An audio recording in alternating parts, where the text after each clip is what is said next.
Very good morning, everyone. This is Danielle Catteddu. I am the Chief Technology Officer at the Cloud Security Alliance. It's a great pleasure for me to be here today to discuss about a topic that I really like, which is cloud assurance. Before I get started, a couple of words about CSA and about myself. Cloud Security Alliance is a global not-for-profit organization that it was founded in 2009 in US. By now, we have global footprint and we cover 3 regional areas, so the Americas, EMEA, and Asia Pacific, and we have over 100 national chapters. We dedicate ourselves to research and the creation of best practices and framework and standards. The focus is clearly mostly on cloud security, even though we have been extending the scope of what we do so to embrace other emerging technologies. On the top of the activities of research, we do also training and professional certifications. As far as myself is concerned, as I mentioned, I'm the Chief Technology Officer of the organization. I've been with CSA now over 10 years. And before joining CSA, I kickstart the activities of the ENISA, the European Cybersecurity Agency in the space of cloud security. The topic of today, as I said, is cloud assurance. So clearly a very important topic, especially with nowadays, with the dramatic growth of cloud computing. One of the main issue that many organizations, especially the less mature, are facing is the one of understanding how to make informed decision when it comes to the level of trustworthiness, the level of assurance that a cloud service provider can offer. When it comes about cloud computing, and we have seen a lot of changes that have been imposed by it, changes that are due to the very nature of the cloud. So a new business model, new technology, new way to interpret the relationship between the various actors of the supply chain. And it is indeed the supply chain one of the key aspects that we need to take into account when evaluating the level of assurance of a cloud service.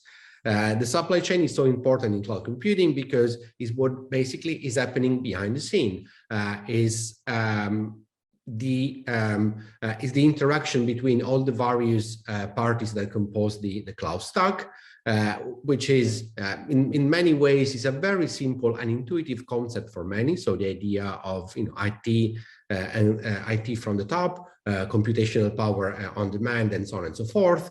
But as I said, behind the scene, that's a certain level of complexity and interaction between multiple parties that need to be understood, that need to be measured in order to understand then the level of trustworthiness of a service. One of the other substantial change that cloud has brought to us is certainly a change in the space of governance. So as you know, many have been defining cloud computing as somebody else's computer, which is there to say that there is this kind of giving up of direct responsibility from in the internal team over information technology, those responsibilities that are basically offloaded on the shoulders of the cloud service provider. So therefore that imposes a new governance model that is much more driven by information that we need in order to evaluate the performance of this cloud service provider, as opposed to trying to get the data point from within the organization, our own organization. Governance, certainly, it's important at various levels. So generic like corporate governance, IT governance, and information and cybersecurity governance. There are 3 very important tools that typically come in help of the cloud customer in order to reinforce, in order to evolve their approach to governance, and then eventually to be in a better position to evaluate the level of assurance of a cloud service provider. The first one is certainly the contract. As many say, if something is not in the contract, it doesn't exist. So certainly the contract is your first go-to source in order to understand what you can expect in terms of requirement satisfactions from the cloud service provider. The second tool that you have at your disposal is certainly a set of security assessments, essentially evaluations that you do about some key requirements, some key feature of the cloud service provider and how they match with your own requirements. And then finally audits that are being, somewhat morphing in the space of cloud, or they have been especially used as a second and third party audit. The idea of first party audit, which basically means the direct auditing of the cloud customer offered on the cloud service provider, is somewhat limited given to the nature and of the cloud technology and its scale and the multi-tenancy and so on and so forth. So second and third party audits are typically mostly used, third party especially because essentially they represent a way for the cloud service provider to communicate to a broader audience what's their security posture and what their level of adherence to a certain level of certain requirements or international standards. Having a closer look into those tools, when we look at the contract, certainly there are a number of different documents that is paramount to take into consideration whenever evaluating a cloud service provider. So the terms of use, certainly their self-assessment, the external attestation, their financial stability, their reputation. And then there are some other attributes that goes beyond what is in the contract, but it's really that evaluation, that assessment that you need to put in place in order to evaluate also the medium long-term viability of the partner you are getting in business with. So certainly their level of maturity, which is basically one of the most fundamental pieces you need to take into account, because it tells a lot about what you can expect in terms of quality of service from that specific provider. The ability to execute, their posture from the security, privacy, and compliance standpoint, and then the possibility and capability of monitoring the contract and the execution of the service. All of them are actually fundamental pieces of a puzzle that has one single objective: to try to streamline that process of evaluation of a cloud service provider, because as we know, that there must be the right level of compromise between the time that a company is investing in assessing and evaluating a potential cloud service versus the cost and time that is required in order for that evaluation to happen.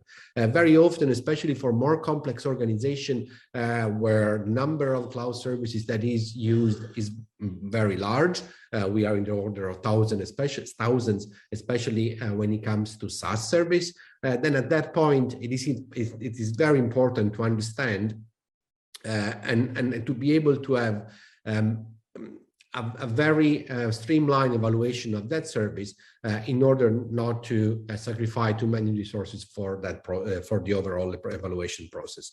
CSA has been very active in the space of cloud assurance, cloud compliance, cloud governance.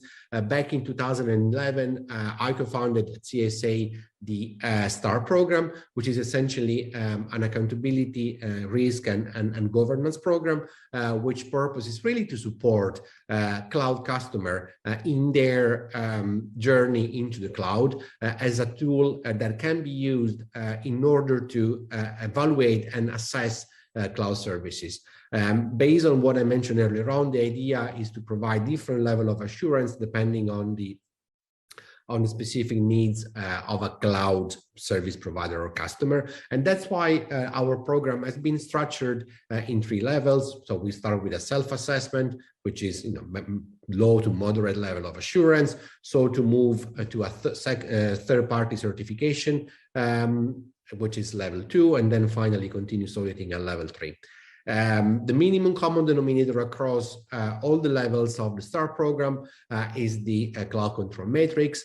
That if you don't know, I would strongly encourage you to have a look into, because the cloud control matrix alongside with the questionnaire, the consensus assessment initiative questionnaire, is certainly two free tools that are going to be key in the overall development in the development of your overall cloud assurance and cloud compliance program.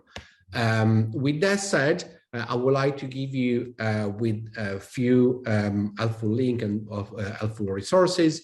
On my side, I would like to stress once again some of the key points that are going to be crucial whenever you are approaching cloud assessment.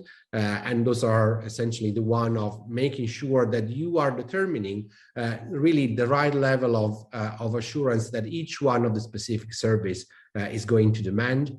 It is fundamental that each analysis of assurance that you perform, it is done, yes, for the cloud service provider overall, but also it's done on a per service basis.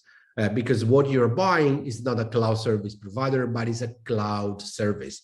So it is fundamental that your assessment is done on a per service level, on a per cloud service provider. With that said, I will gladly encourage you to get in touch with Cloud Security Alliance. We got plenty of free resources, as I said, when it comes to cloud governance, assurance, and security. And that's all for now, and enjoy the rest of your conference.